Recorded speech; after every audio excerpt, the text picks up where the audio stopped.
Hey, we are doing a live stream because we got big news regarding the Atlanta Hawks and Bogdan Bogdanovic. I just got a new tripod, so I'm adjusting it, and it's a little off. Let's move that down a second.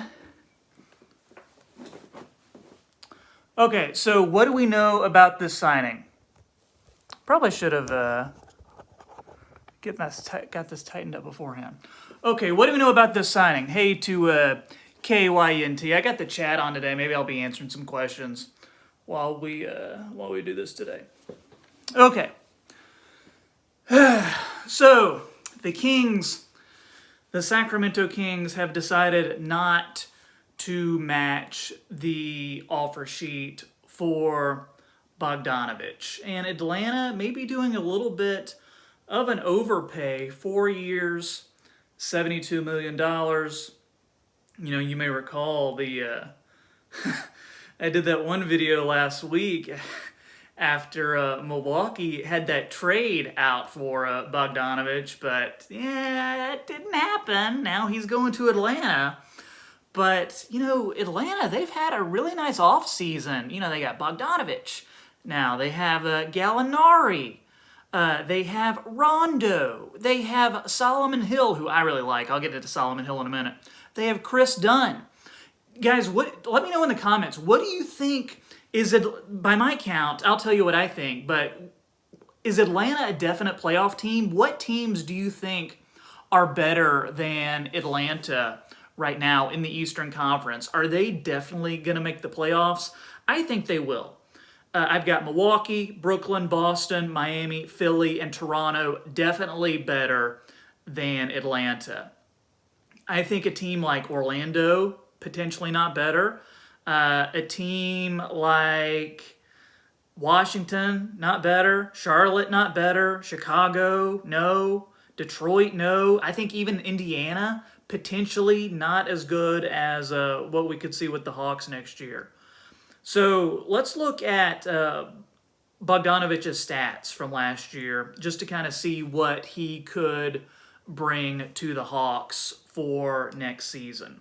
So he played 61 games for the Kings, third year in the league, 27 years old. He started about half of those games, about 29 minutes per. You know, you got to think with Atlanta, he'll be getting in the low 30s anyway, so some of his numbers should tick up a little bit. Had a PER of 15, which is right at league average. So points, 15, just over 15 points per game, and for assists and rebounds, about 3.5 per game. Doesn't do a whole lot as far as blocks, gets about a steal per game. And then when you're looking at three-point percentage, shoots about 7 per game, which was a career high for him, and shooting over 37%. So, if he can improve on that three-point shooting, his rookie year, he was close to 40%. If he can get closer to that 40% or maybe even above that, that's going to tick up his averages just a bit. Of course, I think he needs to improve a little bit, getting that steal rate up, improve a little bit as a defender, but he also offers that playmaking that the Hawks need. Especially if you're going to have a guy who is going to be in there with Trae Young, let Trae Young operate as the guy who's just going to be shooting the ball all the time. But that's also going to help having Rondo in the game too, who they just signed. So let's look at what the Hawks did in this really, really nice offseason that they had. So, of course, they had Danilo Gallinari, who they signed. That's really going to open things up as far as stretching the floor, getting another shooter out there. You've got Rondo, who I mentioned, who is going to be probably one of the best point guard backups in the league. And then, you know, assuming Atlanta does make the playoffs, playoff Rondo is just going to turn it up once he gets there. Chris Dunn, another good defender who I had actually mentioned as an option for the Hawks to sign in free agency. This guy just always has a nose for the ball, always going to get steals, get deflections. If you look at his analytics, really, really nice on the defensive end. Of course, we've just talked about Bogdanovic, and then they also added Solomon Hill, who's a really nice veteran. He did a good job not only when he was with the Memphis Grizzlies last year, but then he ended up getting in that trade for Justice Winslow and Iguodala to Miami. And you saw the memes going around how Solomon Hill checked into the game and his hair was all over his head and he was unshaven and he looked like he just kind of wandered off the street. But he can give you a good 10 to 12 minutes per game. He can get you a couple threes if need be. He can play that 2, 3, or 4 position if you're going small ball. So he's a really nice veteran to have. So I like how the Hawks have a nice mix of young guys and veterans as well. Because looking farther down the roster, Cam Reddish, DeAndre Hunter, Kevin Huerter, all guys who they're going to bank on to have internal improvement for next year. Cam Reddish, people were dogging Cam Reddish last year, but as the season went on, he was actually doing okay. I have high hopes for Cam Reddish because remember he at Duke he did all right. Great prospect coming out of college. Some people are saying, oh well, Cam Reddish is just going to be like the next Rudy Gay. Still, Rudy Gay has had like a 10-year NBA career, and I don't think there's anything wrong with that because Atlanta is not asking Cam Reddish to be the star of the team. He's just going to be a nice role player, be a nice guy to come off the bench, which I think is what he's suited for the Hawks at this point in his career. You also have Tony Snell, you have John Collins, you have rookie Onyeka Okongwu, and I'm a little confused as to what the Hawks are doing with this front court that they have. Because I ask myself, can Gallinari play the 3 anymore like he did when he was younger? I don't think so. I think he's strictly a 4-man right now. So where does that leave John Collins? Because if you're like, okay, well, John Collins is going to play center. Well, remember you made that trade for Clint Capella toward the end of last season. What does that mean for him? And you also drafted Okongwu. What does that mean for the two of them? And you also got to remember, we have not seen Clint Capella in a Hawks uniform yet because after that trade from Houston, he was injured. So we don't know what he's going to look like with Atlanta. And then, of course, you have Okongwu. You have to get him some reps in. To me, this says that he's really not going to play a ton his rookie year. They're going to kind of use this as a redshirt year for him. So, a couple questions I have. With this crowded front court, John Collins, I would assume he's going to be coming off the bench because I don't see him starting over Gallinari or Capella unless somehow Gallinari can move to the 3, which I've already said I don't see him as a small forward right now. So you have John Collins coming off the bench. Collins is going to be due for that contract extension. So is Collins going to be happy with that bench role?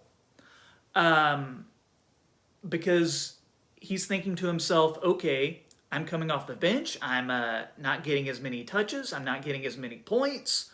What does that do for my next contract? So Collins could say, all right, I would like to be traded somewhere. But if they don't trade, you're thinking, okay, what type of contract are you going to offer John Collins? Because just think, you've got all this money now tied up in Gallinari, Capella, Bogdanovic, small contract extension, small contract in Rondo. And here in just a couple years, Trae Young is going to be, I'm going to assume he's getting a max deal. We're still a couple years away, but I think with Trae Young getting a max deal, that's going to be a lot of money on the books for Atlanta. I just saw a comment that Collins is going to be starting over Gallinari. I completely disagree with that. You didn't sign Gallinari $20 million a year to come off the bench and play 15, 20 minutes a game, especially if you're wanting to be a playoff team. No, that's not going to happen at all. And if you're having Capella in there, Okay, he says Gallinari's going to play the 3. Again, I'm dubious of that.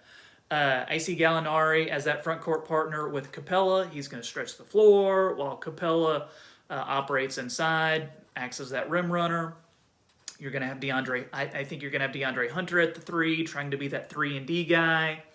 And then you're going to have Bogdanovic offering a little bit of defense as well, and then Trae Young just freelancing, basically doing whatever he wants to do.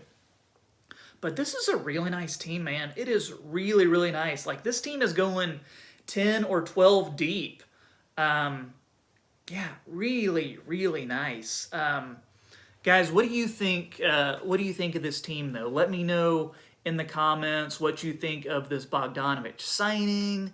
If you're an Atlanta fan, I definitely want you to comment. I expect a comment on this video if you're an Atlanta fan. I'm going to be trying to do more of these kind of team-by-team videos as we get closer to the new NBA season, because, guys, it is less than a month away. What is today? The 24th? So, yeah, we got that new season starting on the 22nd. There's just NBA. It's a 365-day a year sport now, you know. But so much going on with that. As I said before, I see Atlanta as a definite playoff team for next season. Yeah, as you know, Milwaukee, Brooklyn, Boston, Miami, Philly, Toronto, I think are definitely better. But all that being said, I think Atlanta could challenge for maybe that sixth seed if there's some injuries in the Eastern Conference, or maybe some teams make some moves. Who knows if they could get that home court advantage? That would be really tough. That would be really tough. But I think it's, you know, it's the NBA. Anything can happen, right? Okay, hey. That's going to be it for today's video. Make sure you like this video. Make sure you subscribe to the channel if it's your first time here. I do NBA videos like this all the time. Sometimes I'll do kind of live stream things like this, but sometimes I'll do something a little more thought out where it's not just boom, straight off the dome. But try to post a few times a week, so make sure you like this video. Make sure you subscribe to this channel. And I'm going to catch you later. Again, this is Troy with the Half Court Report. Everybody have a great Thanksgiving, and I'll see you next time.